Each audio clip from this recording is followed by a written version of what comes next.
నేనేంటంటే నాకు ఆలోచన నా బ్రెయిన్‌లో లేదు.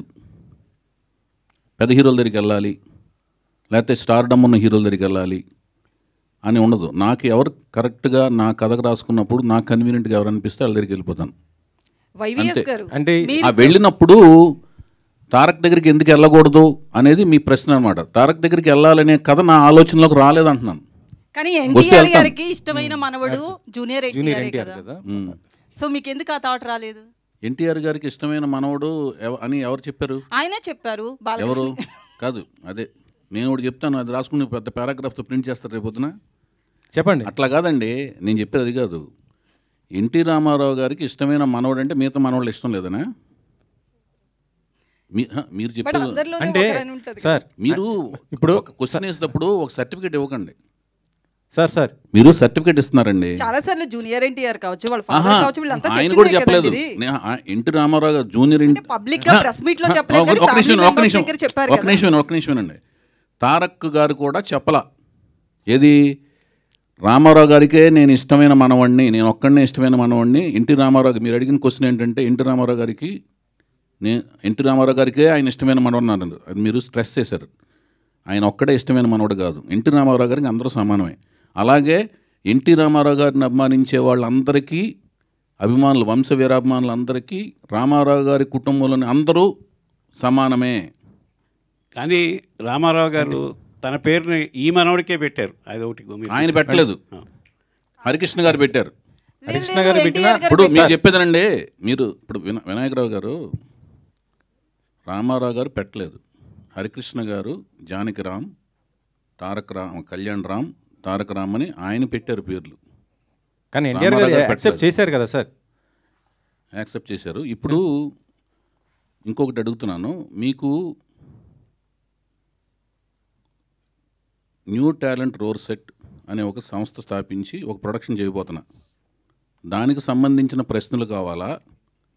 రామారావు గారి ఫ్యామిలీకి సంబంధించిన దీనికి సంబంధించి ఒక్క నేను నిమిషం అడిగింది అండి. ఏంటంటే ఒక్క నిమిషం మీరు అండి. హీరోలు అందరిని ఇంట్రొడ్యూస్ ఆహా, చేసినప్పుడు ఒక్క నిమిషం ఒకరిని అండి. మిస్ ఎందుకు చేశారు నేను అడిగాను సార్. ఒక్క నిమిషమేనండి. నేను ఎందుకు చేయలేకపోయినా చెప్పాను. రామారావు గారి ఫ్యామిలీకి సంబంధించిన వాళ్ళ ఇంట్లోని సంబంధించిన కుటుంబానికి సంబంధించిన విషయాలు, దాంట్లో ఉన్న ఇండివిజువల్ డీటెయిల్స్ అవన్నీ మీకు కావాలంటేనేమో అది వేరే రకమైన డిస్కషన్ పెట్టుకుని దానికి సంబంధించిన వ్యక్తులు సమాధానాలు చెప్తారండి. నేను ఇండివిజువల్ అడగలేదు, మీరు ఎందుకు మిస్ చేశారు నేను అడిగాను. ఎందుకంటే నాకు అదే ఇద్దరు సమస్య. మొత్తం నందమూరి హీరోస్ ఎక్కువ చేసింది మీరే. ఇప్పుడు చెప్తున్నాను. అప్పుడు ఇంతవరకు రాలేదు, అది ఇంతవరకు అలాంటిది ఆలోచన రాలేదు. వచ్చినప్పుడు ఆయన దగ్గరికి వెళ్తాను, తీస్తాను, అది ఓకేనా? ఇప్పటి వరకైతే రాలేదు.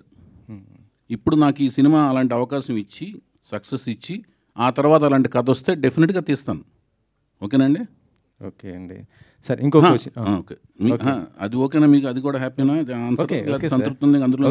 మీరు అందరితో చేయాలని మేము కోరుకుంటాం సార్. అదే అమ్మయ్య. చౌదరి గారు ఇంకో క్వశ్చన్ సార్. మీరు అంటే ఇందాక ఈరోజు మహేష్ గారి బర్త్డే, ఆ బర్త్డే సందర్భంగా అంటే ఆయనతో గతంలో యువరాజ్ సినిమా చేశారు.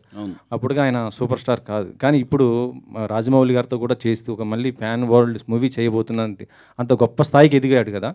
ఎలా అనిపిస్తుంది? అంటే మీరు అంత ఎక్స్పెక్ట్ చేశారు నేను ఫ్యూచర్లో అంత గొప్పగా అవుతాడు అనేసి మీకు అనిపించిందా? మహేష్ బాబు చాలా మంచి పొజిషన్లోకి వెళ్తాడని నేను ఎక్స్పెక్ట్ చేయడం కాదండి, ప్రపంచం అంతా కూడా కన్ఫర్మ్ చేసింది. ఆయన బాలనటుడుగా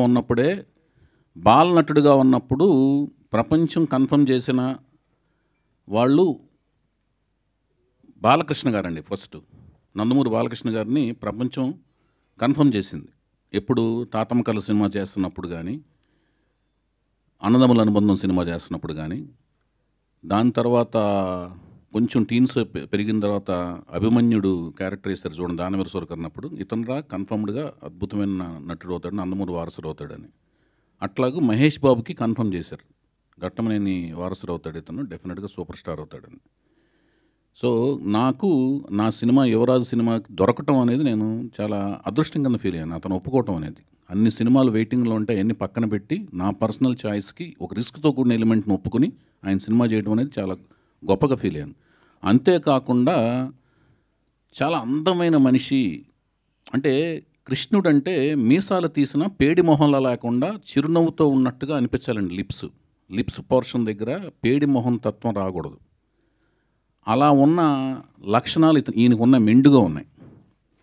అందుకని నేను పట్టి మరీగా యువరాజ్ సినిమాలో కృష్ణుడి గడపలో ఆయన ఏంచి రిక్వెస్ట్ చేసి ఆయన ఎంతో ఒప్పించి కృష్ణుడి గడపలో చూసుకున్నాను ఆయన్ని.